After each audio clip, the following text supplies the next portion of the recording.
sekalian, kita namanya tim fasilitator. Pemerintah kehadirannya, eksistensinya dalam rangka memfasilitasi proses ini, agar supaya kemudian ada hak-hak. Memang seperti ada pepatah bijak mengatakan, jangan melihat buku dari cover, ya kan? Isi bukunya belum bisa terbaca hanya dengan melihat cover, ya kan? Kita belum bisa mendapatkan deskripsi yang sempurna, yang komprehensif, yang menyeluruh daripada planning yang akan dilakukan di tempat itu. Itu persoalannya. Sehingga nantinya saya memaklumi ketika ada komplain seperti Bapak yang tadi, itu sebuah hal yang wajar. Sebagai politisi, orang yang dipilih lewat election, nah maka tetap yang namanya pendapat masyarakat, opini publik, dan fasilitas terbaik dari masyarakat itu wajib untuk kita jaga, karena ini bicara menjaga nama jadi orang yang sama-sama mengawal untuk nama pemimpin kita, untuk pemerintah kita, terlebih ini hal yang perlu kami sampaikan Bapak Ibu Saudara. Komitmen ini artinya Bapak-bapak, Ibu-ibu, saudara-saudara sekalian, pemimpin itu dipegangnya adalah kata-katanya. Jadi komitmen pada kata-kata ini kami berharap. Iya, betul itu. Demikianlah hal yang perlu kami sampaikan, Bapak Ibu saudara-saudara sekalian. Harapan kami, setelah pematangan lahan ini, langkah selanjutnya sementara ditunggu oleh warga. Ini makanya Ibu Bapak, di akhir daripada sambutan mewakili tim fasilitator, mewakili pemerintah Kota Bitung, yang kami harapkan hari ini adalah cuma satu kata, kepercayaan. Artinya yang perlu diletakkan adalah kepercayaan. Artinya begini Bapak Ibu, teman-teman, bapak-bapak, ibu-ibu dari MSM, kepercayaan kami jangan sampai dikecewakan. Yang kedua, ya, masyarakat jangan dulu kecewa tetapi percaya. Ya toh? Karena ini film jangan sampai cepat orang film belum habis kok orang sekeluar ini kan DP masalah, akhirnya jadi kecewa. Setelah kemudian orang yang nonton sampai habis bilang kemarin, bagus DP film, orang yang menggerutu di luar karena filmnya belum selesai. Ya, makanya untuk menyelesaikan sebuah skenario filmnya harus bauni dari awal sampai akhir, butuh kepercayaan Bapak Ibu. Oke, begitu. Ya, Bapak-bapak, Ibu-ibu, saudara-saudara sekalian, satu hal lagi. Hari ini kan ada pematangan lahan ini. Ini terkait pematangan lahan apa?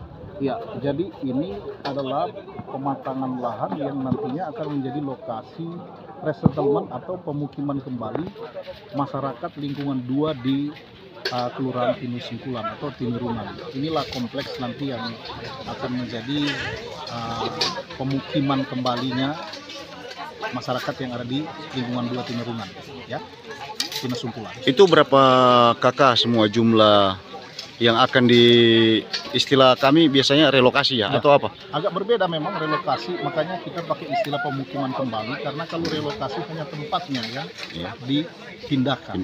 Tapi kalau bicara tentang resettlement atau pemukiman kembali itu, yang dilakukan bukan hanya tempat yang dipindahkan, tetapi fasilitas-fasilitas yang mereka dapat di tempat sebelumnya, termasuk fasilitas-fasilitas yang selama ini mereka peroleh dari perusahaan itu terbawa lagi ke sini. Program-program perusahaan. Jadi ada kontinuitas di sini yang terjadi.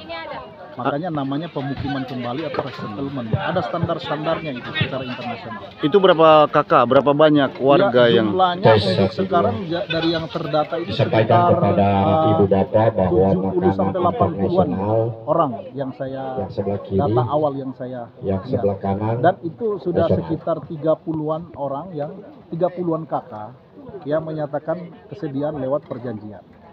Begitu. Jadi di sini Pak Michael selaku apa?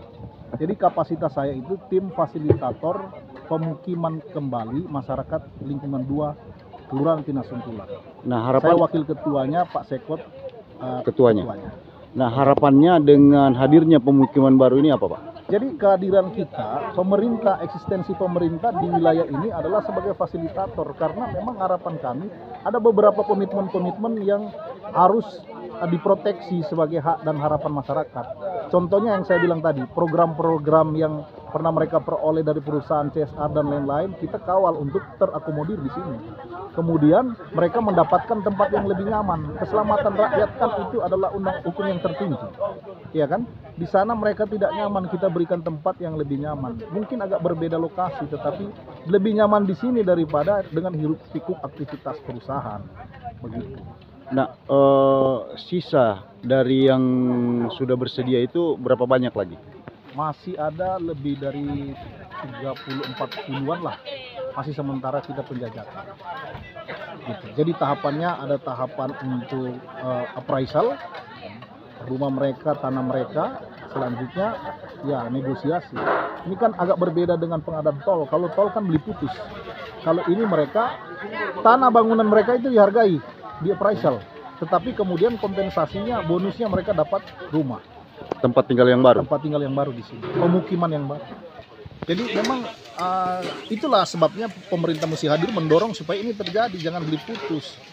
Tapi masyarakat mau dikemanakan itu kan agak repot. Tapi ketika mereka dikompensasikan, tapi juga mereka diberikan pemukiman baru, nah ini sebuah hal yang baru di kota ini menurut kami.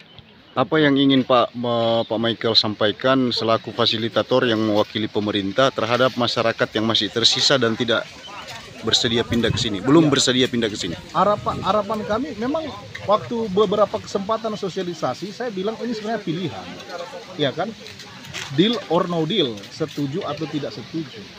Akan tetapi masih lebih baik berpindah daripada kondisi mereka di kondisi seperti itu, ya kan?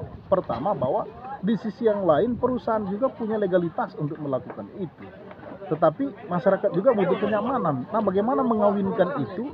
Nah, ini langkah yang saya pikir ini sudah dikaji lama sebelum pemerintahan Pak Moritz, Pak Hengki, ini sudah dikaji lama. Tapi di pemerintahan ini dipercepat eksekusinya. Seperti itu. Intinya semua demi kenyamanan dari warga. Itu yang kita harapkan. Marilah timbang-timbang lah masyarakat, ya kan? Mau di sana dengan kondisi yang seperti itu, ataukah dipindahkan rumah tanahnya dihargai, tetapi dikasih juga rumah baru, gitu kan? Mana yang mereka pilih? Ini karena ini pengadaan tanah privat, bukan publik, tidak ada daya paksanya di sini, ya kan? Begitu. Terima kasih Pak. Terima kasih.